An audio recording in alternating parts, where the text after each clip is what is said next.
அப்புறம் இப்போ சமீபத்தில் பார்த்தீங்கன்னாக்கா கேப்டன் அந்நியார் அவர்களை பற்றி சில தவறான செய்திகள்லாம் போட்டுட்டு வரீங்க. 1.5 கோடியில் கார் வாங்கிட்டாங்க, திமுக கூட இணைஞ்சதால் 300 கோடி பணம் கொடுத்துருக்காங்க, அதில் ஒரு பெரிய ஆடம்பர கார் வாங்கிட்டாங்க அப்படின்னு சொல்லி ஒரு பொய்யான தகவலை சொல்லிட்டு வரீங்க. ஏன் கேப்டன் குடும்பத்திற்கு ஒரு 1.5 கோடியில் கார் வாங்கிறதுக்கு கூட அவங்களால முடியாதா?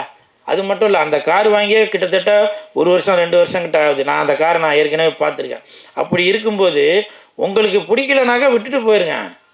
அதை விட்டுட்டு எதுக்கு ஒரு தவறான செய்தியை கேப்டன் குடும்பத்தின் மீதும் தேமுதிக மீதும் எதுக்கு ஒரு தவறான செய்தியை பரப்பிட்டு வரீங்க? அப்படி நீங்கள் கேப்டன் மேலே உங்களுக்கு அவ்வளோ அக்கறை இருந்துச்சுன்னா, தேமுதிக மேலே உங்களுக்கு அவ்வளோ அக்கறை இருந்துச்சுன்னா, போன எலெக்ஷன்லாம் நிற்கிறப்போ கேப்டனை ஜெயிக்க வச்சிருக்க வேண்டியதானுங்க. இப்போ நீங்கள் சொல்கிறதெல்லாம் பார்த்தா ஏதோ வயிற்றுச்சலில் சொல்கிற மாதிரி இருக்குது.